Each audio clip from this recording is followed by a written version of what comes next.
प्रकाशित वाक्य 4:3। और जो उस पर बैठा है वह यशब और मानिक सा दिखाई पड़ता है, और उस सिंहासन के चारों ओर मरकत सा एक मेघधनुष दिखाई देता है। हाँ, दोबारा पढ़िए और एक बार। और जो उस पर बैठा है वह यशब और मानिक सा दिखाई पड़ता है। यशब और मानिक, माणिक्य है, माणिक्य, हाँ, यशब और माणिक्य सा दिखाई पड़ता है। हाँ। और उस सिंहासन के चारों ओर मरकत सा एक मेघधनुष दिखाई देता है। मरकत का एक मेघ धनुष। तो यह सर्वशक्तिमान परमेश्वर अपना सिंहासन में विराजमान है। तो उधर उनका शरीर, उधर में क्या है, यशब या अंग्रेजी में जास्पर, यशब या अंग्रेजी में जास्पर।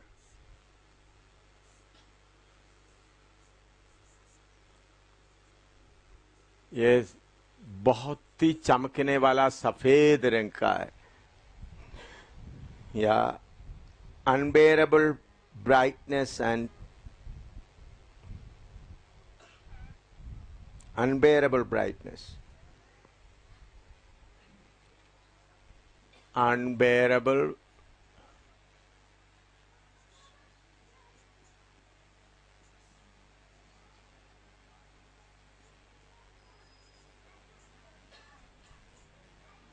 brightness।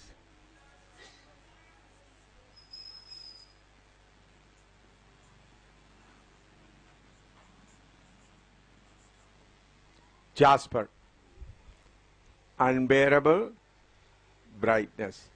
उस परमेश्वर का रूप देखने से कैसा दिखता है? Unbearable brightness. और इसी बात को हम देखें प्रकाशित वाक्य 21वां अध्याय में, दुल्हन या यीशु मसीह का दुल्हन, उसका 9 से लेकर 11 तक पढ़िएगा, 9 से लेकर 11 तक। 21वां अध्याय, प्रकाशित वाक्य 21वां अध्याय, उसका 9 से लेकर 11 तक पढ़िएगा। फिर जिन 7 स्वर्गदूतों के पास 7 पिछली विपत्तियों से भरे हुए 7 कटोरे थे, उनमें से एक मेरे पास आया और मेरे साथ बातें करके कहा, इधर आ, मैं तुझे दुल्हन अर्थात मेमने की पत्नी दिखाऊंगा। और वह मुझे आत्मा में एक बड़े और ऊंचे पहाड़ पर ले गया, और पवित्र नगर यरूशलेम को स्वर्ग पर से परमेश्वर के पास से उतरते दिखाया। परमेश्वर की महिमा उसमें थी, और उसकी ज्योति बहुत ही बहुमूल्य पत्थर अर्थात बिल्लोर के समान यशब की नाई स्वच्छ थी। हाँ, देखिए उधर भी दुल्हन का भी रूप कैसा है?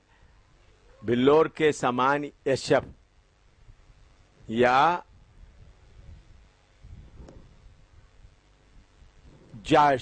White jasper. तो इसलिए यूहन्ना बोलते हैं हम क्या बनेंगे करके हमको मालूम नहीं, लेकिन हमको ये बात मालूम है जब वो प्रकट होगा हम उसके समान होंगे। तो यीशु परमेश्वर का उस रूप देखते समय में सिंहासन में बैठा है, वो कैसा है? पूरा जास्पर या यशब के समान। This shows the purity of God. ये क्या बताता है? प्यूरिटी ऑफ गॉड, परमेश्वर की पवित्रताई, प्यूरिटी ऑफ गॉड।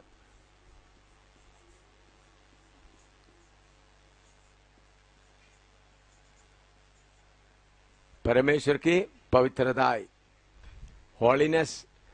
होलीनेस के साथ प्यूरिटी मीन्स पवित्रता या निर्मलता, पवित्रता ही ठीक, हाँ, प्यूरिटी ऑफ गॉड। दूसरा पत्थर क्या है? माणिक्य या सरदाइन। सरदाइन,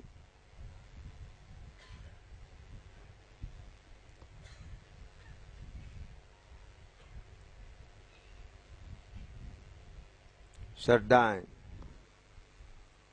सरदाइन।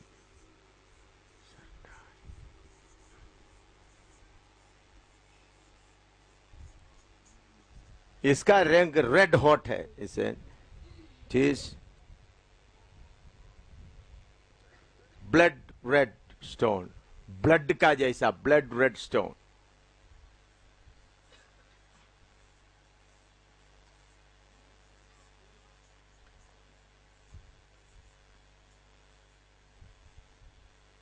या लहू की तरह लाल पत्थर।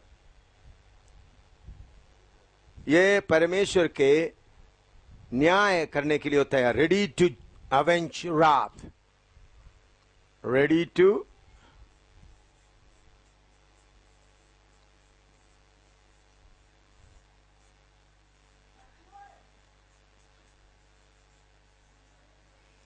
अवेंज रात।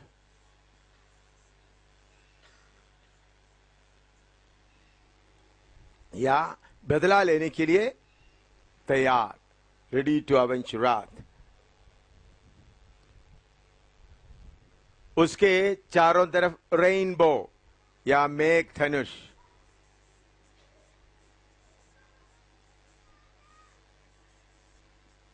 ये मेर्सी को बताता है, mercy and covenant.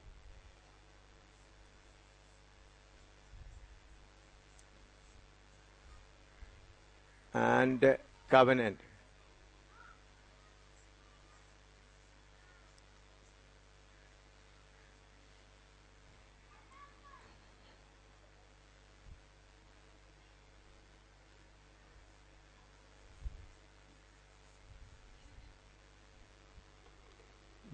Rainbow, mercy and covenant, या मेर्सी एंड कवेनेंट के लिए क्या बोल सकता है? दया और वाचा। क्योंकि आपको मालूम है इस दुनिया में नूह के समय में बाढ़ आया, प्रभु ने एक वाचा बांधकर मेघ धनुष रखा। उन्होंने बोला आगे पाप बढ़ेगा तो बाढ़ से मैं इस दुनिया को नाश नहीं करूंगा। तो परमेश्वर के सिंगार, परमेश्वर को देखते समय में जास्पर या यशब के समान इतना चमकदार, हमारे परमेश्वर का पवित्रता, प्यूरिटी इतना है। और दूसरा उसके साथ सरदाइन मीन्स न्याय करने के लिए, बदला लेने के जो यीशु मसीह के, क्योंकि बदला का समय आ रहा है, उसके लिए तैयार है। उसके साथ साथ प्रभु परमेश्वर दया भी है और अपना वाचा को याद करता है। लिख दो।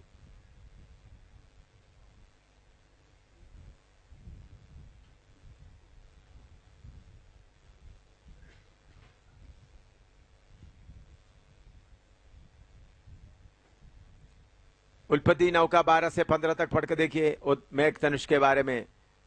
उत्पत्ति 9 का 12 से 15 तक। जेनेसिस 9:12-15।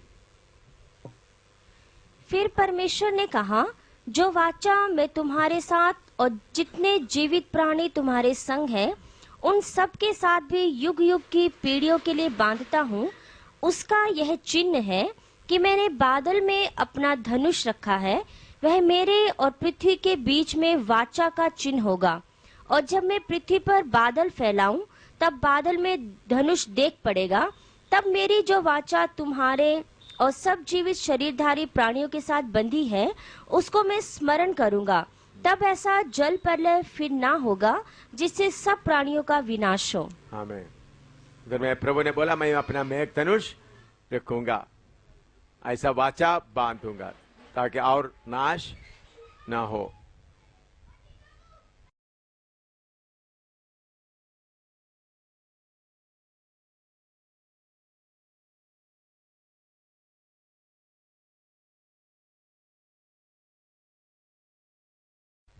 अभी नेक्स्ट 4 का 4 पढ़िए, प्रकाशित 4 का 4। और उस सिंहासन के चारों 24 सिंहासन हैं, और इन सिंहासनों पर 24 प्राचीन श्वेत वस्त्र पहने हुए बैठे हैं, और उनके सिरों पर सोने की मुकुट है। हाँ, इधर में इतना लिख दिया। अभी जो बताने वाला है ये उपदेश में बहुत लोगों के अंदर कंफ्यूजन डाला हुआ है, बहुत कमेंट्री लिखने वाला, बहुत अलग अलग दुनिया भर में इसको सही नहीं समझा। इसलिए उन लोग जो बताया वो मैं बताऊंगा पहले, फिर उसके बाद असली बताएंगे। क्योंकि बहुत तेरा किताबों में ये 24 बुजुर्ग 24 एल्डर्स कौन हैं? 24 एल्डर्स, 24 बुजुर्ग। मैं एक बार अमेरिका में चिकागो चिकागो या कोई जगह में था, उधर में कॉन्फ्रेंस चल रहा था, पास्टर्स कॉन्फ्रेंस। उस वक्त उधर में टेलीविजन में एक आदमी पूरा अमेरिका को प्रकाशित वाक्य किताब सिखा रहे थे। तो मैंने उस दिन सुबेरे जिस घर में मैं रहता था, उन्होंने बोला देखो कितना गहराई से वो घर के लोग उसका टेलीविजन ऑन करके देखो इन्होंने कैसा बाइबल स्टडी दे रहा है। तो उधर में मैं देखा, तो फिर मैंने उधर में देखा तो बहुत ही अलग तरीके से गहराई में ना जाते हुए, फिर उस दिन ब्रेकफास्ट के बाद पास्टर लोग इकट्ठा बात कर रहे थे, तो उन लोग एकदम अपने आप ही उस दिन उन्होंने पढ़ाया हुआ बाइबल क्लास का जो प्रकाशित वाक्य का बात लेकर शुरू कर दिया। तो 24 बुजुर्ग के बारे में एक्सप्लेन करते, देखो उन्होंने कितना अच्छी तरह से बताया। उसके बाद मैंने बोला ये आप लोग वचन टीचर से अभी तक नहीं समझा, इसका मतलब ये नहीं ये है करके बताए। तो लोग बोला हम लोग कभी तक हमारा दिमाग में ये बात आया ही नहीं है, हम सोचा ही नहीं है। कौन बोल रहा है? जो बाइबल कॉलेज का डॉक्टरेट डिग्री लिया हुआ लोग बोल रहा है, डॉक्टरेट डिग्री लिया हुआ। अभी आप प्रकाशित वाक्य के बारे में बहुत किताब शायद आप कुछ लोग पढ़े भी होंगे। ये 24 बुजुर्ग कौन है? सबसे पहले मैं सीपीएम या टीपीएम लोग पढ़ाता है, उन अलग अलग मेन सबसे बड़े बड़े ग्रुप का टीपीएम क्या पढ़ाता है। पहले सीपीएम, अभी सीपीएम सिलोन पेंटिकोस्टल में, अभी टीपीएम हो गया, दी पेंटिकोस्टल मिशन। टीपीएम क्या सिखाता है? They say saints of the conscience dispensation. Saints of conscience.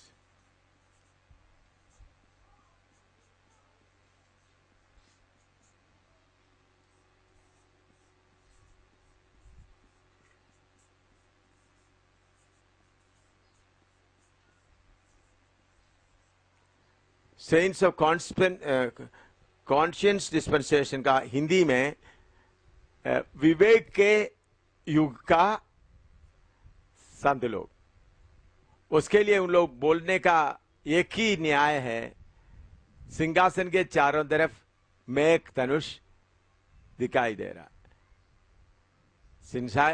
उन लोग उसके लिए उनके किताबों में मैंने उनका बड़े बड़े सीनियर पास्टर जो प्रकाशित वाक्य के बारे में लिखा हुआ किताब अच्छी तरह पढ़ा है।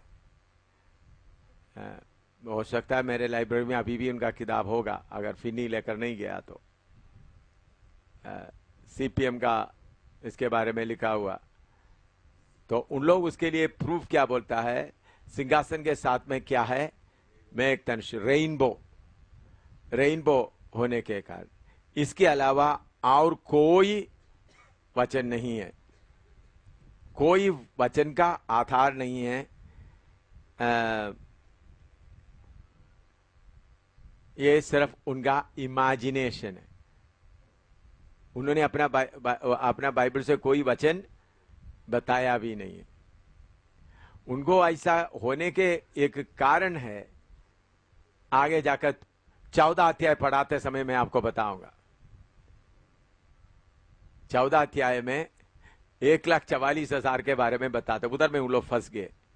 डेक्स बाइबल वाला भी उसमें फंस गए।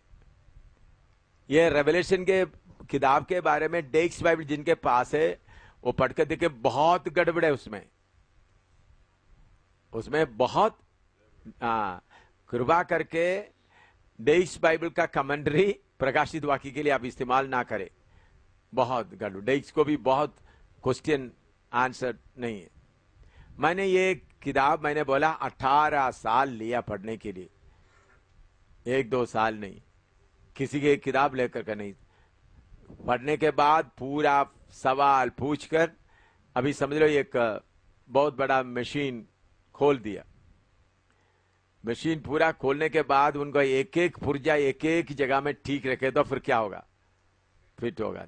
जो पुर्जा ठीक नहीं है मालूम, अंदाजा से इधर उधर गोली मारने से काम नहीं होगा। तो मैंने इसको पढ़ने के लिए इतना, एक एक अध्याय के लिए इतना समय इसलिए खर्च किया, चारों तरफ बाइबल का बाकी का वचन ले करके देख करके मैं इसलिए चैलेंज करके सिखाता हूं।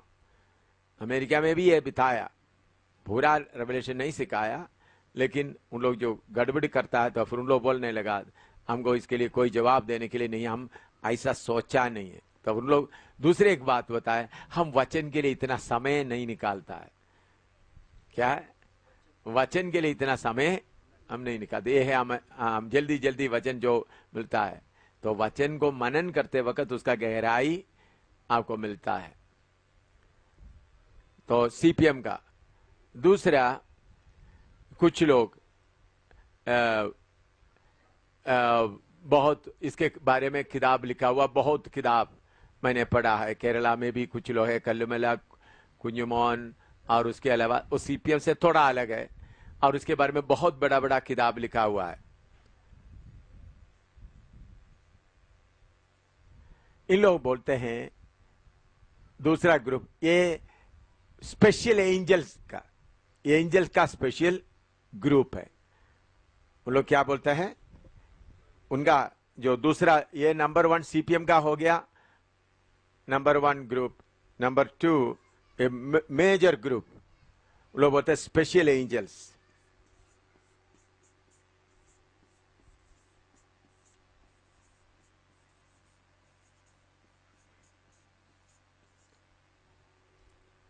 लोग उसके लिए वचन बताता है।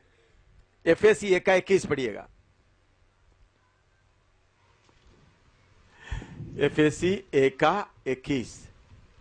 सब प्रकार की प्रधानता और अधिकार और सामर्थ और प्रभुता के और हर एक नाम के ऊपर, जो न केवल इस लोक में पर आने वाले लोक में भी लिया जाएगा, बैठाया। हाँ, उधर में स्वर्ग में प्रिंसिपालिटीज, पावर्स, माइट एंड डोमिनियन, ये बताया है।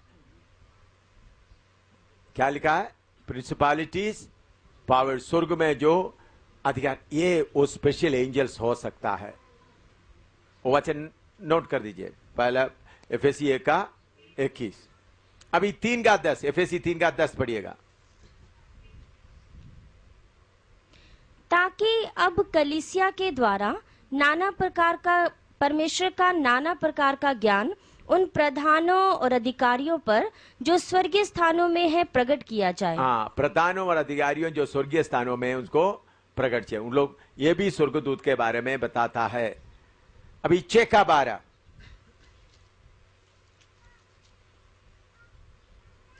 क्योंकि हमारा ये मल्ल युद्ध लहू और मांस से नहीं, परंतु प्रधानों से और अधिकारियों से और इस संसार के अंधकार के हाकिमों से और उस दुष्टता की आत्मिक सेनाओं से है जो आकाश में है। हाँ, इधर भी उन लोग यही बताता है, ये प्रधान अधिकारी। कोलोसी 2:15, कोलोसियंस 2:15, कोलोसी 2:15। और उसने प्रधानताओं और अधिकारों को अपने ऊपर से उतारकर उनका खुल्लम खुल्ला तमाशा बनाया। और अधिकारों, कोलोसी 1:16, कोलोसी 1:16, कोलोसियंस 1:16। क्योंकि उसी में सारी वस्तुओं की सृष्टि हुई, स्वर्ग की हो अथवा पृथ्वी की, देखी या अनदेखी, क्या सिंहासन, क्या प्रभुताएं, क्या प्रधानताएं, क्या अधिकार, सारी वस्तुएं उसी के द्वारा और उसी के लिए सृजी गई हैं। हाँ, इधर में सिंहासन और सब उसके बारे में, प्रभुता के बारे में, ये वचन निकाल करके उन लोग बोलते हैं क्या है,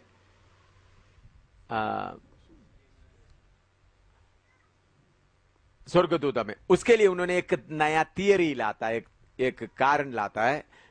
यशायाह 14 का 12-13 पढ़िएगा।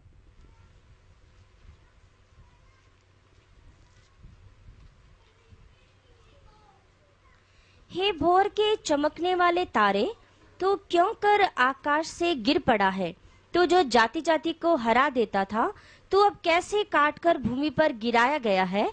तू मन में कहता तो था कि मैं स्वर्ग पर चढ़ूंगा, मैं अपने सिंहासन को ईश्वर के तारागण से। इधर में लिखा अपना सिंहासन, इसका स्वर्गदूत को, उनका लूसीफर को क्या था? अपना सिंहासन था। इसलिए इन लोग बोलते हैं ये दूत लोगों का सिंहासन है। क्या बोलते हैं? और यहूदा 6 पढ़िएगा।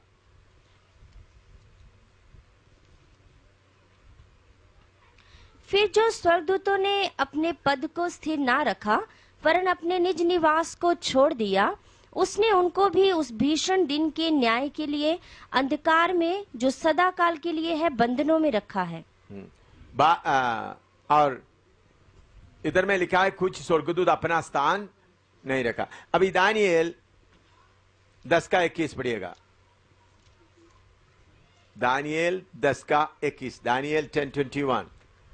और जो कुछ सच्ची बातों से भरी हुई पुस्तक में लिखा हुआ है, वह मैं तुझे बताता हूँ।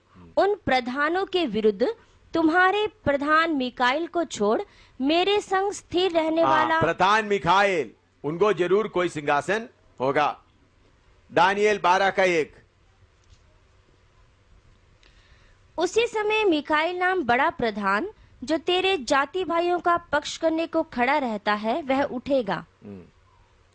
इधर ये मिकाइल ऐसा लोगों को सिंहासन है, तो इसलिए 24 सिंहासन उनमें से किसी का होगा करके बोलता है। अभी दूसरा, देवर वेयरिंग व्हाइट गारमेंट, उन लोग क्या, कौन सा कपड़ा पहना हुआ है? सफेद। मत्ती 28 का 3 पढ़िएगा। मत्ती 28 का 3। उसका रूप बिजली का सा और उसका वस्त्र पाले की नाई उज्जवल था। पाले के नहीं उज्जवल था। मरकुस 16 का 5, स्वर्गदूत का कपड़े के बारे में होता है, पाले के नहीं उज्जवल। मरकुस 16 का 5। और कब्र के भीतर जाकर उन्होंने एक जवान को श्वेत वस्त्र पहने हुए दाहिनी ओर बैठे देखा। तो स्वर्गदूत क्या पहना हुआ है? श्वेत वस्त्र पहना हुआ है। यूहन्ना 20 का 12।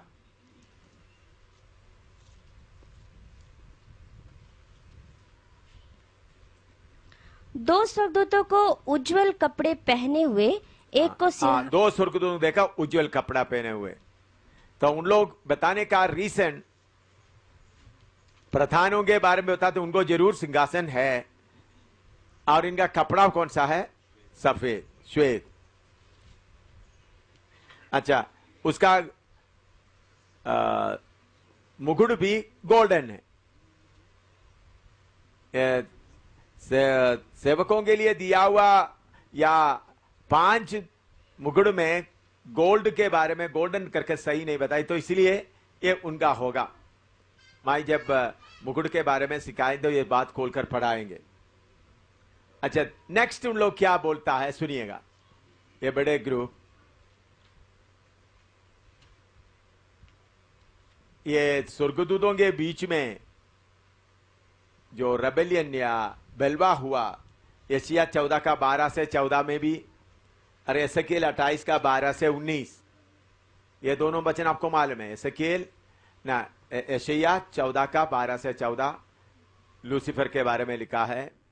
एसेकिएल 18 का 12 से 19, इस बलवा के समय में जो उस बलवा में शामिल नहीं हुआ, परमेश्वर के साथ मिलकर उस बलवा करने वालों को नीचे धक्का देके निकाला हुआ स्वर्गदूतों को प्रभु ने स्पेशल सिंहासन दिए होंगे, ऐसा इन लोग अनुमान करता है। ठीक है ना? इन लोग जो स्वर्गदूत बलवा करते समय में यशायाह 14 का 12 से 14 में और एसेकिएल 28 का 12 से 19 तक जो लिखा हुआ बेलवा में, जो स्वर्गदूत शामिल नहीं हुआ, वो बेलवा करने वालों को स्वर्ग से लड़कर निकालने में आगे आया हुआ में से दूत हो सकता है।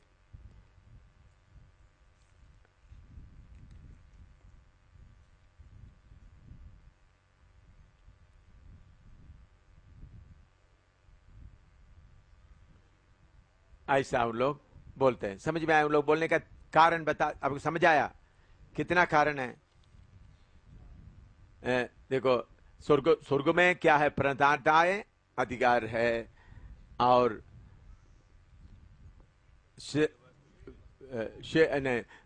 दूसरा लूसीफर बोलते हैं मैं मेरा सिंहासन ऊपर रखूंगा, और मिखाएल वगैरह को जरूर क्या होगा?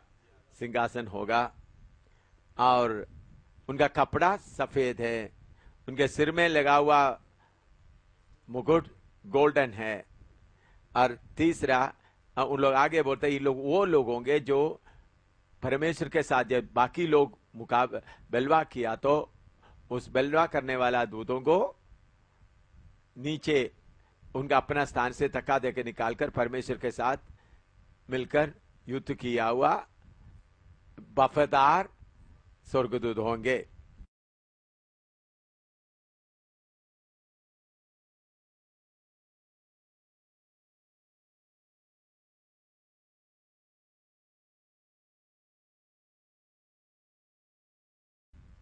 तो इसका ऑब्जेक्शन, इसके लिए मैं जो इनका ये जो बताते हैं उसका ऑब्जेक्शन, या जो बात उसको ठीक नहीं होता है, आपत्ति, उसका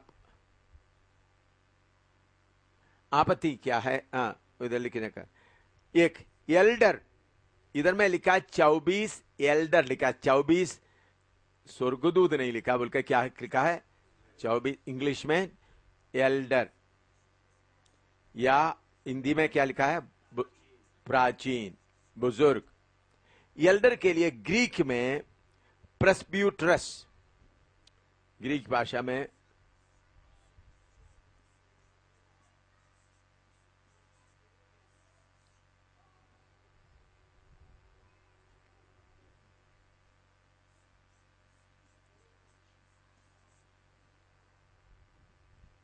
प्रेस्ब्यूटरोस,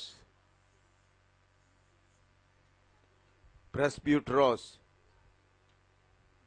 इट इज मीन्स एल्डर।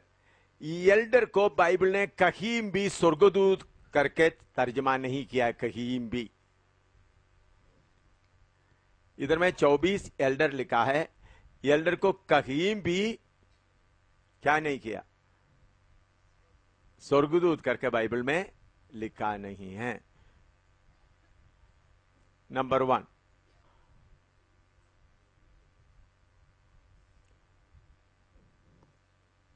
समझ आया? दूसरा, प्रकाशित 11 का 5 का 11 से 14 तक पढ़िएगा। प्रकाशित वाक्य 5 का 11 से 14 तक। और जब मैंने 5 का 11 से 14 तक।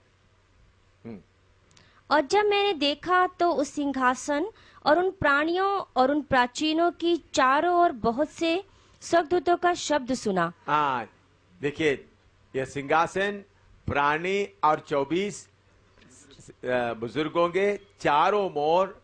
हाँ, पढ़िएगा, उसका 14 तक पढ़िएगा। जिनकी गिनती लाखों और करोड़ों करोड़ों की थी। हाँ, वो स्वर्गदूतों का गिनती कितना है? लाखों करोड़ों में। हाँ, और वे ऊंचे शब्द से कहते थे कि वध किया हुआ मेमना ही सामर्थ और धन और ज्ञान और शक्ति और आदर और महिमा और धन्यवाद के योग्य है। फिर मैंने स्वर्ग में और पृथ्वी पर और पृथ्वी के नीचे और समुद्र की सब सृजी हुई वस्तुओं को और सब कुछ को जो उनमें है यह कहते सुना कि जो सिंहासन पर बैठा है उसका और मेमने का धन्यवाद और आदर और महिमा और राज्य युगान युग रहे। और चारों प्राणियों ने आमीन कहा और प्राचीनों ने गिरकर दंडवत किया। इधर में देखते हैं, ये स्वर्गदूत लाखों करोड़ों के दूत में क्या किया हुआ है? खड़ा हुआ है। किसके सामने खड़ा हुआ है? सिंहासन में बैठा हुआ परमेश्वर और 4 प्राणी, उसके अलावा 24 बुजुर्गों प्राचीनों के चारों तरफ में खड़ा होकर प्रभु का स्तुति कर रहा है। वो लोग कोई उधर बैठे हुए दिखाई नहीं दे रहा है। दूसरा और तीसरा, बाइबल में कहीं भी स्वर्गदूतों को मुकुट पहने हुए हम नहीं देखते, कहीं भी नहीं लिखा है। स्वर्गदूत मुकुट पहने हुए कहीं नहीं लिखा, और सिंहासन में बैठे हुए कोई भी स्वर्गदूत मुकुट पहने हुए सिंहासन में बैठे हुए नहीं देख रहा है। लेकिन स्वर्गदूतों को सिंहासन के साथ में हम देखते हैं। स्वर्गदूतों को सिंहासन के सामने हम देखते हैं।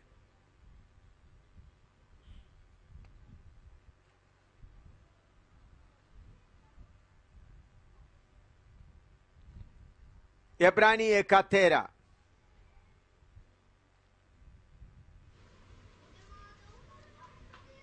इब्रानी 1:13-14, और स्वर्ग इब्रानी 1:13-14, हाँ पढ़ो। और स्वर्गदूतों में से उसने किससे कब कहा कि तू मेरे दाहिने बैठ, जब तक कि मैं तेरे बैरियों को तेरे पांव के नीचे की पीढ़ी ना कर दूं? क्या वे सब सेवा टहल करने वाली आत्माएं नहीं? क्या ये सब सेवा करने वाला आत्मा नहीं? उधर में बोलते हैं सारे स्वर्गदूतों के लिए क्या बोलता है?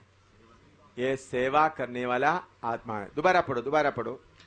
और स्वर्गदूतों में से उसने किससे कब कहा कि तू मेरे दाहिने बैठ, जब तक कि मैं तेरे बैरियों को तेरे पांव के नीचे की पीढ़ी ना कर दूं? क्या वे सब सेवा टहल करने वाली आत्माएं नहीं? हाँ। जो उद्धार पाने वालों के लिए सेवा करने को भेजी जाती हैं। हाँ, स्वर्गदूत में बोलते हैं उद्धार पाने वालों के लिए सेवा करने के लिए भेजी जाता है, मिनिस्टरिंग स्पिरिट्स। और मत्ती 18:10 पढ़िएगा।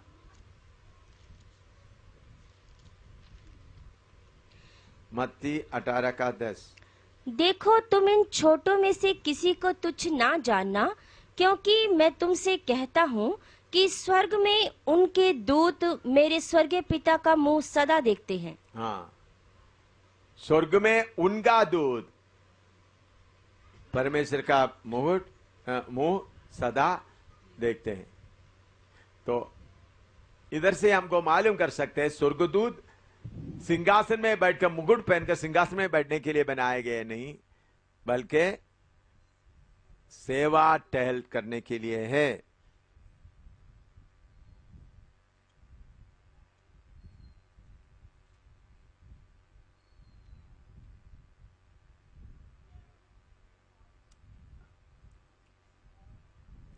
अभी सबसे बड़ा लूसीफर स्वर्ग में पहले क्या कर रहा था? एसेकिएल 28:13-14 पढ़िएगा। एसेकिएल 28:13-14। जिन्होंने बोला मैं मेरा सिंहासन ऊपर रखूंगा, उसके बारे में उधर में क्या लिखा है? तो परमेश्वर की एदेन नाम बारी में था। हाँ, तेरे पास आभूषण, माणिक, कतरा, हीरा, फिरोजा, सुलेमानी मणि, यशब, नीलमणि, मरकत और लाल, सब भांति के मणि और सोने के पहरावे थे। तेरे डफ और बांसुरियां तुझी में बनाई गई थी। जिस दिन तो सृजा गया था, उसी दिन वे भी तैयार की गई थी। तू छाने वाला अभिषिक्त करूब था। मैंने तुझे ऐसा ठहराया कि तू परमेश्वर के पवित्र पर्वत पर रहता था। तो आग सरीखे चमकने वाले मणियों के बीच चलता फिरता था। हाँ, देखिए उधर में कहीं सिंहासन में नहीं बैठता था, बल्कि क्या करता था? सेवा करता था। लूसीफर के बारे में लिखा है क्लियर। हाँ,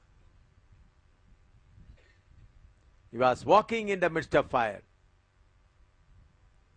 उन्होंने बोला थे आइसिया 14 में लिखा है मैं मेरा सिंहासन ऊपर रखूंगा। वही एक वचन लेकर के उन लोग क्या बोलता है? इनका सिंहासन। तो वो बेचारा क्या कर रहा था? गिरने के पहले क्या कर रहा था? आग के बीच में चल रहा था पूरा। उनके पास सारे संगीत वगैरह सब। He was an entertainer. परमेश्वर के सामने क्या करता था? हैं? हाँ, अच्छी तरह से गीत वगैरह गाने वाला। मैं कभी आप लोग ऐसा नहीं करना, मजाक नहीं करना लूसीफर के सामने। बहुत फिर आत्मा में आपको प्रेरणा होता तो हैं, आप उनके ऊपर लड़कर जीत गया तो और गिरा तो आप बोल सकते हैं थोड़ा गाना गाकर दिखाइए। हैं? एकदम जाकर नहीं बोलना, घमंड में आकर नहीं बोलना। आप मल्लयुद्ध करके उसको नीचे गिराने के बाद थोड़ा गाओ अभी। हाँ हाँ हाँ, ठीक है ना। वो सिंहासन में नहीं बैठे थे।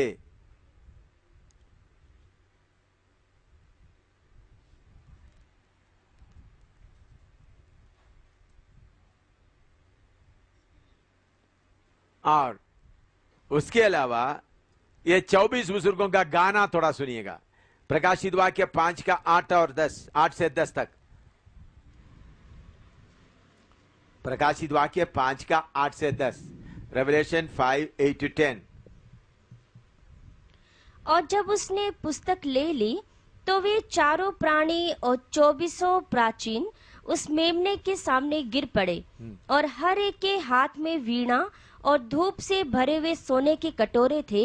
ये तो पवित्र लोगों की प्रार्थनाएं हैं। और वे यह नया गीत नए गीत गा रहे थे कि तू इस पुस्तक के लेने और उसकी मोहर खोलने के योग्य है, क्योंकि तूने वध होकर अपने लहू से हर एक कुल और भाषा और लोग और जाति में से परमेश्वर के लिए लोगों को मोल लिया है, और उन्हें हमारे परमेश्वर के लिए एक राज्य और याजक बनाया, और वे पृथ्वी पर राज्य करते हैं। अभी उधर में लोगों को मोल लिया, वो तर्जमा का गलत है। उधर में लिखिए, मार्जिन में अच्छी तरह लिखिएगा। हमें मोल लिया, लिखो बाइबल में लिखे, हमें मोल लिया। अपना बाइबल में लिखे आप, नहीं तो फिर भी आप लोग वही पढ़ेंगे। हमें मोल लिया और वे राज्य करेंगे क्या? नहीं, हम उधर में क्या है, क्या लिखा है? और वे पृथ्वी पर, वे के जगह में क्या आना है? हम। वे के जगह में हम पृथ्वी पर राज्य करेंगे। देखिए, ये 24 बुजुर्ग क्या कह रहे हैं? आपने हमको शुद्ध किया अपना लहू से। स्वर्गदूतों को कभी लहू से शुद्ध करने का जरूरत नहीं था। ये एक ही बात से उनका ये पूरा क्या हो जाता है, पूरा ये कि मैंने बहुत और लाने वाला है, लाया है, लेकिन एक में से ही उनका क्या हो जाता है। इन लोग एक किताब वगैरह लिखते हैं, बहुत पढ़ाते, लेकिन चारों तरफ का क्या नहीं करता, पढ़ता नहीं। इधर में लिखा है, उन लोग 24 बुजुर्ग क्या गा रहा है?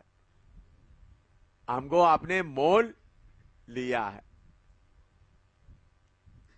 और हम राज्य करेंगे।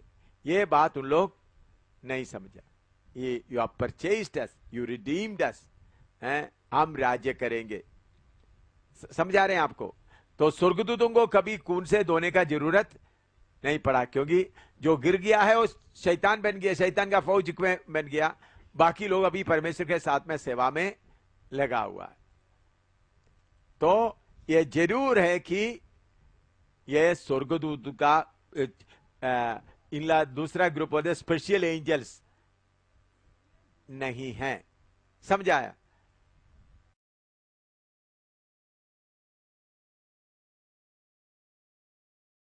अभी तीसरा ग्रुप ब्रदरन और बैप्टिस्ट और कुछ पेंटिकोस्टल ग्रुप, ब्रदरन और बैप्टिस्ट और कुछ पेंटिकोस्टल ग्रुप जो पढ़ाता है आईपीसी, पेंटिकोस्टल का आईपीसी, आईपीसी कुछ लोग पढ़ाता है, आईपीसी सब पेंटिकोस्टल्स।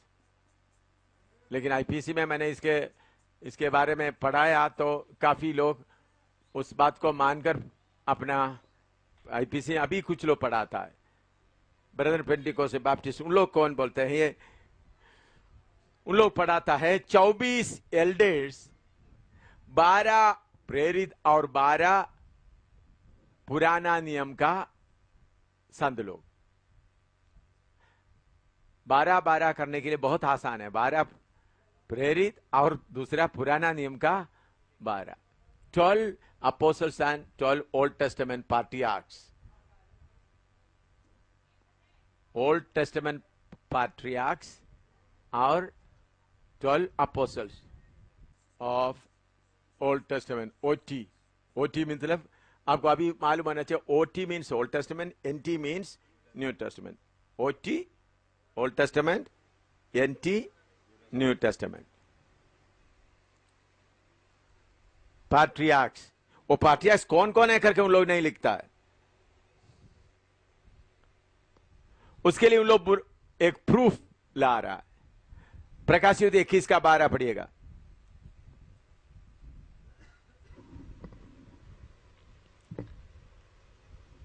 प्रकाशित वाक्य 21 का 12, रेवलेशन 21:12। और उसकी शहरपनाह बड़ी ऊंची थी और उसके 12 फाटक और फाटकों पर 12 स्वर्गदूत थे। हाँ, और उन पर इसराइलियों के 12 गोत्रों के नाम लिखे हाँ, उधर 12 फाटक है। 12 फाटक में 12 स्वर्गदूत है और 12 फाटक में इसराइलियों का 12 गोत्र का नाम लिखा है।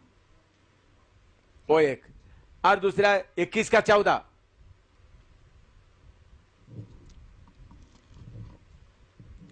और नगर के शहरपनाह की 12 नेवें थी और उन पर मेमने के 12 प्रेरितों के 12 नाम लिखे थे। उधर में 12 प्रेरितों का नाम, तो 12 उधर आ गया, 12 इधर आ गया, 12 कितना हो गया?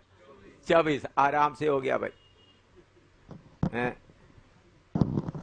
12 उधर आ गया, 12 इधर आ गया, तो आराम से ठीक है ना? ये जरूर ठीक होगा।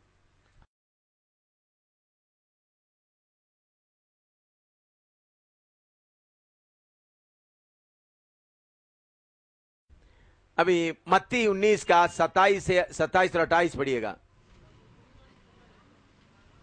मत्ती 19 का 27 और 28।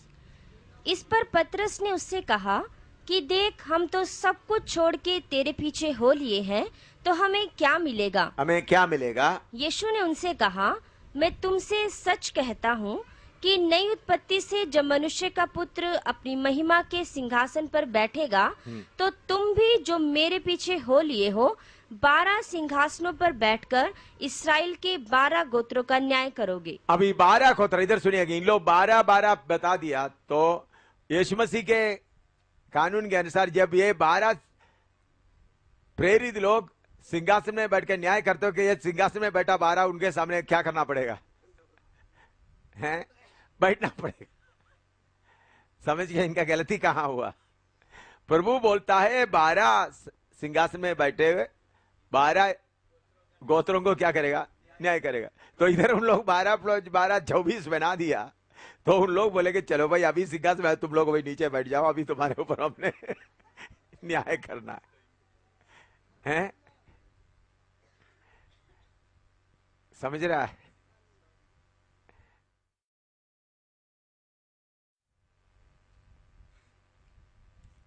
दूसरा, प्रभु यीशु मसीह यूहन्ना के बारे में, यूहन्ना बपतिस्मा देने वाले के बारे में कहता है। हाँ, किधर है वो? किधर लिखा है वचन? थोड़ा आप लोग भी थोड़ा सा मेहनत करो। परमेश्वर के राज्य में सबसे स्त्रियों में जन्म लिया हुआ सबसे बड़ा कौन है? यूहन्ना। परमेश्वर के राज्य सबसे छोटा कौन होगा? सबसे छोटा यूहन्ना से बड़ा होगा। कहां लिखा है?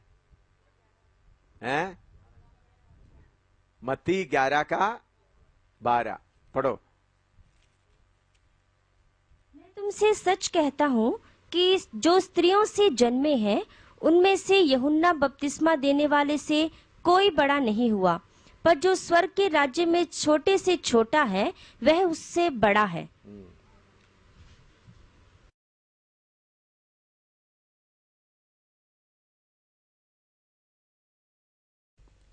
और तीसरा, कलीसिया का भेद इन लोगों को किसी को भी मालूम नहीं था। पर एफएसी 3 में हम पढ़ते 3 का 10 में, एफएसी 3 का 10 पढ़िएगा। कलीसिया एक पुराना नियम के लोगों के लिए एक भेद था। पुराना नियम का किसी को वो बात मालूम नहीं था। पढ़िएगा। ताकि अब कलीसिया के द्वारा परमेश्वर का नाना प्रकार का ज्ञान उन प्रधानों और अधिकारियों पर जो स्वर्गीय स्थानों में है प्रकट किया जाए। तो वो पहले किसी को मालूम नहीं था। पांचवा,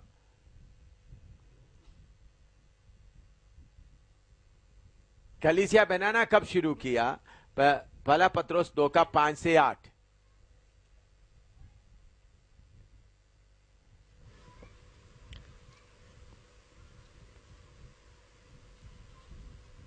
पहला पत्रोस 2 का 5 से 8। तुम भी आप जीवते पत्थरों के नाई आत्मिक घर बनते जाते हो, जिससे याजकों का पवित्र समाज बनकर ऐसे आत्मिक बलिदान चढ़ाओ जो यीशु मसीह के द्वारा परमेश्वर को ग्रहण हो। इस कारण पवित्र शास्त्र में भी आया है कि देखो, मैं सियोन में कोने के सिरे का चुना हुआ और बहुमूल्य पत्थर धरता हूँ, और जो कोई इस पर विश्वास करेगा वह किसी रीति से लज्जित नहीं होगा। और आगे का सुन लेना। हाँ। सो तुम्हारे लिए जो विश्वास करते हो वह तो बहुमूल्य है, पर जो विश्वास नहीं करते उनके लिए जिस पत्थर को राजमिस्त्रियों ने निकम्मा ठहराया था, राजमिस्त्रियों ने क्या किया?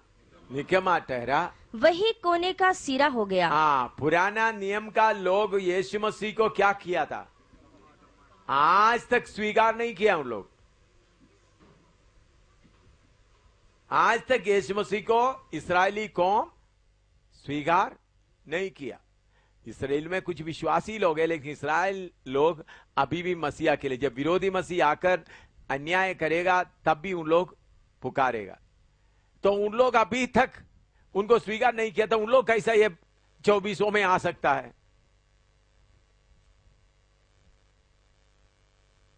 बात आपको गलती समझ में आ रहा है इधर का? इस्राएली लोग यीशु मसीह को कब अंगीकार करेगा परमेश्वर है करके? कब? 7 साल के आधे के बाद। तब तक नया यरूशलेम क्या हो गया? बन गया, लोग पहुंच गए। समझ रहा है? हुआ नहीं हुआ? तो इसलिए पुराना नियम का कोई लोग उस नए यरूशलेम में नहीं है। तो उन लोग ये 24 बुजुर्गों में नहीं है। समझ आया? इन लोग ये जल्दी जल्दी करके, जल्दी जल्दी 12 + 12 करके जल्दी जल्दी कर दिया, तो लोग सोचा तो इसका खोज करने के लिए कोई इतना मेहनत नहीं करता। पुराना नियम का संत लोग, इस्राएली लोग परमेश्वर के पास कबूल कब होगा? 7 साल का आखिरी में। कब? 7 साल का आखिरी में। तब तक क्या बन गया? कलीसिया ऊपर चले गया, सब हो गया। समझ रहे हैं आप? हाँ।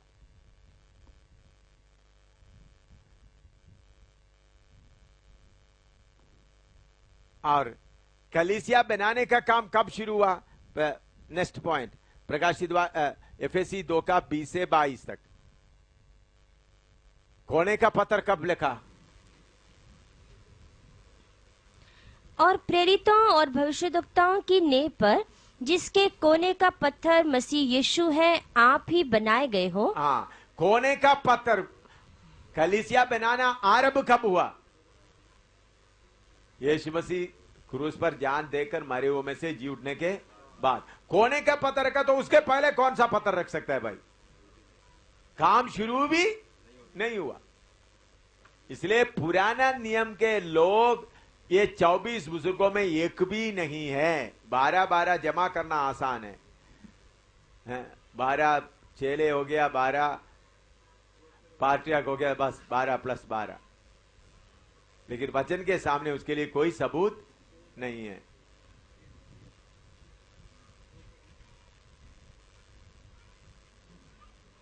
तो फिर आप बोलो, फिर कौन है ये? आपको थोड़ा कुछ मालूम ही हो गया होगा।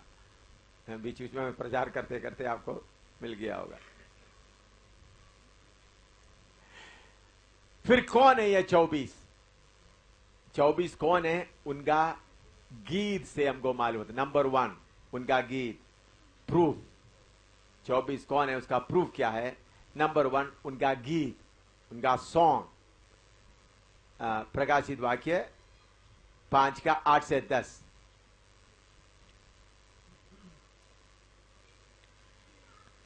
और जब उसने पुस्तक ले ली तो वे चारों प्राणी और 24 प्राचीन उस मेमने के सामने गिर पड़े, और हर एक के हाथ में वीणा और धूप से भरे हुए सोने के कटोरे थे। ये तो पवित्र लोगों की प्रार्थनाएं हैं। और वे यह नया गीत गाने लगे कि तू इस पुस्तक के लेने और उसकी मोहर खोलने की योग्य है, क्योंकि तूने वध होकर अपने लहू से हर एक कुल और भाषा और लोग और जाति में से परमेश्वर के लिए हमें मोल लिया है। हाँ, परमेश्वर से हर जाति भाषा में से हमें मोल लिया है। इसे मालूम हो सकते है उद्धार पाए हुआ लोग ही है। यीशु मसीह का दुल्हन ही है। हाँ, मोल लिया। और दूसरा उसके नीचे, और उन्हें हमारे परमेश्वर के लिए, उन्हें नहीं बोलना है, हमें और हमें हमारे परमेश्वर के लिए एक राजा और याजक बनाया। हाँ। और हम पृथ्वी पर राज्य करते हैं। हाँ, हमें राजा बनाया, हम राज्य करता है। आपका बाइबल में आप हम उन्हें काट करके क्या लिखे, वो तर्जुमा का गलती है। तर्जुमा का गलती आप क्लियर करने में अगर आप तो फिर आपको ये होगा, तर्जुमा का गलती है। बाइबल में गलती नहीं, तर्जुमा करने में गलती है। जैसा वाहे गुरु आया है।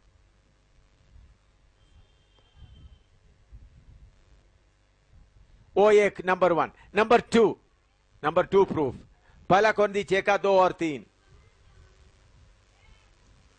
पहला कोरिन्थी 6 का 2 और 3।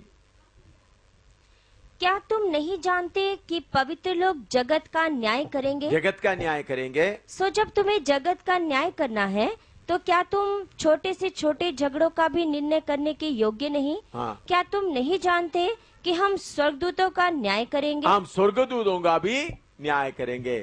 तो मुकुट पहनते हुए जगत का न्याय करेंगे, स्वर्गदूतों का भी न्याय करने वाला है। नंबर 2।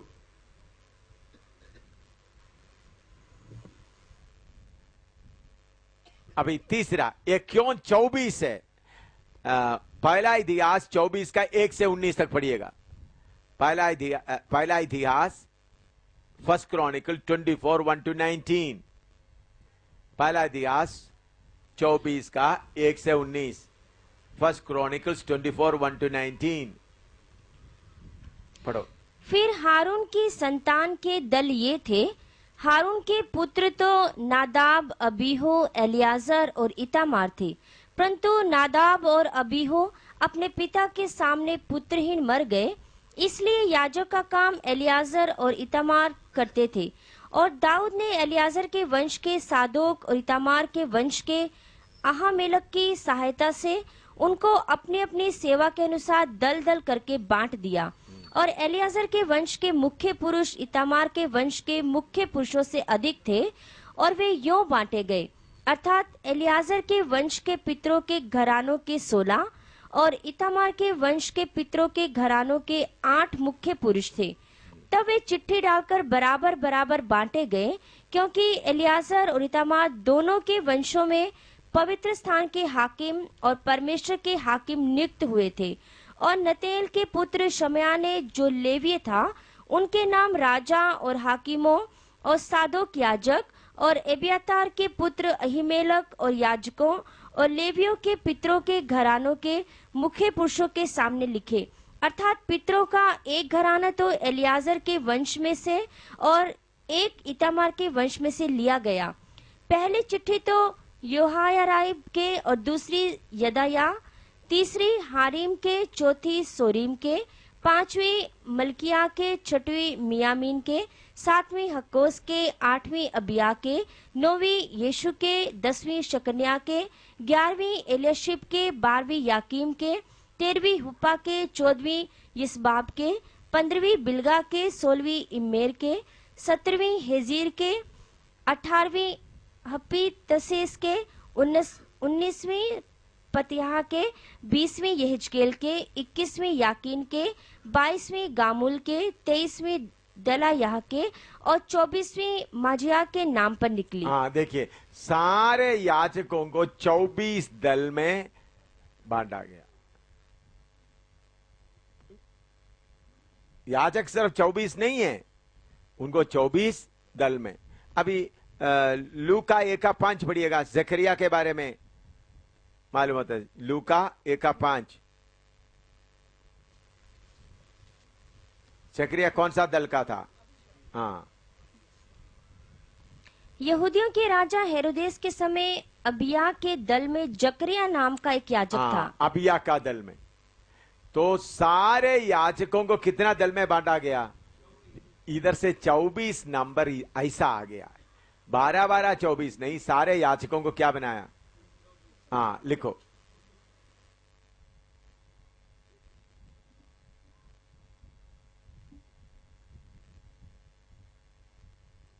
अभी इसके साथ पहला पत्रोस 2:9 पढ़ो।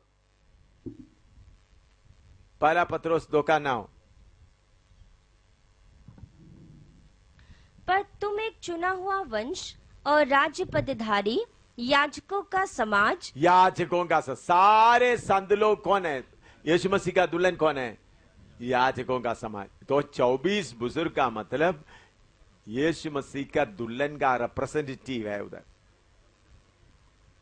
उसको उधर में 24 में बताया। इसका मतलब सारे यीशु मसीह के दुल्हन, क्योंकि दुल्हन अभी उधर किधर पहुंच गया? उस जगह में पहुंच गए। इसलिए 24 बुजुर्ग बताने का मतलब क्या है? सारे यीशु मसीह का दुल्हन ये गीत गा रहा है। हाँ, 5वां, उन लोग सफेद कपड़ा पहना हुआ है क्योंकि उनका काम, उनके काम के अनुसार उनको फल देना है, शादी होना है और उसके बाद सिंहासन में बैठना। उनका पूरा रूप प्रकट होने का थोड़ा समय है। तो हम 24 बुजुर्गों को शादी के बाद हम बुजुर्ग के तौर पर दिखाई नहीं देता है। शादी तक कैसा दिखाई देता है बुजुर्ग? प्रकाश 19 का 1 से 6 तक पढ़िएगा। इसके बाद मैंने स्वर्ग में मानो बड़ी भीड़ को ऊंचे शब्द से यह कहते सुना कि हालेलुया, उद्धार और महिमा और सामर्थ हमारे परमेश्वर ही की है, क्योंकि उसके निर्णय सच्चे और ठीक हैं। इसलिए कि उसने उस बड़ी वेश्या का, जो अपने व्यभिचार से पृथ्वी को भ्रष्ट करती थी, न्याय किया और उसने अपने दासों के लहू का पलटा लिया है। फिर दूसरी बार उन्होंने हालेलुया कहा और उसके जलने का धुआं युगान युग उठता रहेगा। और 24 प्राचीनों और 4 प्राणियों ने गिरकर परमेश्वर को दंडवत किया। उधर में 24 प्राणियों और 24 प्राचीनों और 4 प्राणियों ने गिरकर दंडवत किया, जो सिंहासन पर बैठा था। और कहा आमीन हालेलुया। और सिंहासन में से एक शब्द निकला, सिंहासन में से एक शब्द निकलेगा कि हे हमारे परमेश्वर के सब डरने वाले दासों, क्या छोटे क्या बड़े, तुम सब उसकी स्तुति करो। फिर मैंने बड़ी भीड़ का सा और बहुत जल का सा शब्द और गर्जनों का बड़ा शब्द सुना कि हालेलुया, इसलिए कि प्रभु हमारा परमेश्वर सर्वशक्तिमान राज्य करता है। आओ हम आनंदित और मगन हो और उसकी स्तुति करें, क्योंकि मेमने का ब्याह आ पहुंचा और उसकी पत्नी ने अपने आप को तैयार कर लिया है और उसको शुद्ध और चमकदार महीन मलमल पहनने का अधिकार दिया गया, क्योंकि उस महीन मलमल का अर्थ पवित्र लोगों के धर्म के काम है। देखिए, अभी ये शादी तक उनको एल्डर्स या बुजुर्ग तक दिखाता है 19वां अध्याय तक। उसके बाद वो क्या बन गया? उनका दुल्हन का दुल्हा का दुल्हन बन गया। एल्डर का स्थान तब तक है। अभी 20 का 4 पढ़िएगा। फिर मैंने सिंहासन देखे और उन पर लोग बैठ गए और उनको न्याय करने का अधिकार दिया गया। हाँ, शादी के बाद उनको क्या दे रहा है? सिंहासन दे रहा है और उन लोग क्या कर रहा है? न्याय कर रहे हैं। कौन है? अभी एल्डर्स नहीं बल्कि क्या है? यीशु मसीह का दुल्हन। तो ये 24 बुजुर्ग जो सिंहासन में बैठा है वो 12 नहीं, पुराना नियम का नहीं, बल्कि यीशु मसीह का कलीसिया है। अच्छी तरह लिखो। दानियल 7 का 9-10 पढ़िएगा। दानियल 7 का 9-10। आप लोग 1 2 3 करके लिख रहे हैं ना? प्रूफ 1 2 3 4 5 करके लिख देना। प्रूफ लिखते समय में इकट्ठा एक पैराग्राफ लिखने से काम नहीं होगा। कुल 10 प्रूफ है। हाँ, मैंने देखते देखते अंत में क्या देखा कि सिंहासन रखे गए। सिंहासन रखे गए। एक और- सिंहासन नहीं, सिंहासन रखे गए, ज्यादा सिंहासन। हाँ, और कोई अति प्राचीन विराजमान हुआ। उसका वस्त्र हिमसा उजला और सिर के बाल निर्मल ऊन सरीखे थे। उसका सिंहासन अग्नि में और उसके पहिए धधकती हुई आग के से देख पड़ते थे। उस प्राचीन के सम्मुख से आग की धारा निकलकर बह रही थी। फिर हजारों हजार लोग उसकी सेवा टहल कर रहे थे और लाखों लाख लोग उसके सामने हाजिर थे। फिर न्यायी बैठ गए और पुस्तकें खोली गई। आमीन। इधर में सिंहासन देखिए, मतलब प्रभु के स्वर्ग के हेवनली पार्लियामेंट बैठे हैं। इसके बारे में मैं आगे आकर उसका और एक्सप्लेन करेंगे। स्वर्ग का पार्लियामेंट क्या डिसीजन लेता है, स्वर्ग में बड़ा खामोश ये पुस्तकों का सील खोलने का, उसको बताते समय में इस वचन को दोबारा लाएंगे। तो इधर भी हम देखते हैं परमेश्वर के साथ सिंहासन में कौन बैठे हैं? यीशु मसीह के खरीदे हुए लोग। वो लोग मिलकर के दुनिया का हुकूमत किसके पास देना है? मेदो पर पहले बाबिलोन के पास था, फिर मेदो पर्शिया के पास, फिर ग्रीक के पास आया, फिर रोमियो के पास आया, फिर डेमोक्रेसी के पास आ गया, फिर विरोधी मसीह के पास आ गया। अभी किसके पास देंगे? सब मिलकर वोट देंगे। किसको? हाँ, उस वक्त वोट देने वाला कौन कौन होगा? अभी तक मैं दुनिया में वोट नहीं दिया भाई, उधर वोट देंगे। वोट किसको देंगे? यीशु मसीह को। हैं? किसको वोट देंगे? हाँ, आपको मन है तो आपको भी दे सकता है। हैं? हाँ हाँ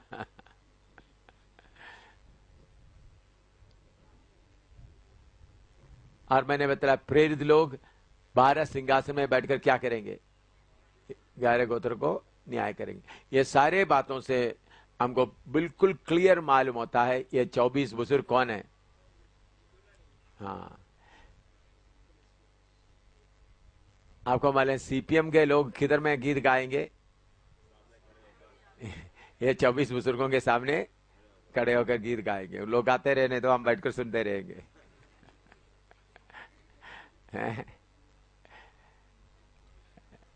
लोग बोलते हैं हम 1,44,000। थोड़ा पढ़िएगा, 1,44,000 14 अध्याय में आइएगा, प्रकाशित वाक्य 14 अध्याय। इधर नजदीक में ही है सिलोन पेंटिकोस्टल फेथ होम, उन लोग भी सुनने से अच्छा था। हाँ, 14 का पहले ऐसे पढ़िएगा। फिर मैंने दृष्टि की और देखो वह मेमना सियोन पहाड़ पर खड़ा है और उसके साथ 1,44,000 जन हैं, जिनके माथे पर उसका और उसके पिता का नाम लिखा हुआ है। और स्वर्ग से मुझे एक ऐसा शब्द सुनाई दिया जो जल की बहुत धाराओं और बड़े गर्जन का सा शब्द था। और जो शब्द मैंने सुना वह ऐसा था मानो वीणा बजाने वाले वीणा बजाते हो। और वे सिंहासन के सामने और सिंहासन के सामने और चारों प्राणियों और प्राचीनों के सामने मानो एक नया गीत गा रहे थे। और उन 1,44,000 जनों को छोड़ 1,44,000 छोड़ के जो पृथ्वी पर से मोल लिए गए थे, कोई वह गीत ना सीख सकता था। हाँ, ये वे हैं जो स्त्रियों के साथ अशुद्ध नहीं हुए, हाँ, ये शादी नहीं किए थे, स्त्रियों के साथ अशुद्ध नहीं हुए थे। हाँ, पर कुंवारे हैं। हाँ, ये वे ही हैं कि जहाँ कहीं मेमना जाता है वे उसके पीछे हो लेते हैं। हाँ, अभी भी सिलोन। लेकिन मैं पूछता हूँ उधर का बहन लोग का हाल क्या होगा? भाई लोग तो कुमारे बन गया, तो बहन लोग, उनके लिए भी कोई स्थान नहीं है। तो मैं सिलोन पेंटिकोस्टल का भी आर्ग्यूमेंट करते हुए, भाई तुम तो आपके मेरे सामने खड़ा होकर गीत गाने वाला है, अभी भी गा लो, उधर भी गा लो। फिर उन लोग क्या बोलते, आपको इतना बेइज्जती मत करो। वो 1,44,000 कौन है? सीपीएम का, उन लोग सीपीएम के, टीपीएम के जो शादी नहीं किया हुआ सेवक लोग है करके उन लोग बोलते हैं। ये गलत है, बिल्कुल गलत है, वचन का कोई सबूत नहीं है।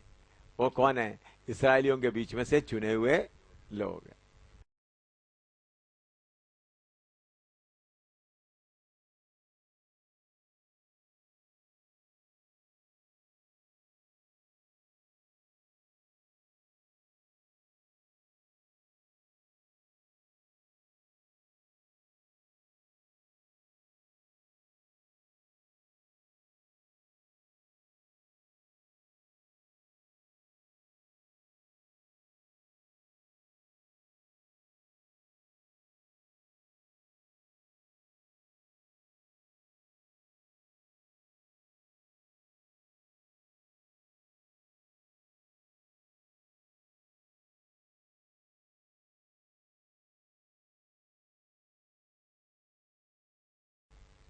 तो 1,44,000 तो इसराइली लोग, ये सीपीएम का उपदेश बिल्कुल वचन के खिलाफ है। ठीक है ना? तो अभी ये 24 बुजुर्ग कौन है करके आपको मालूम हो गया।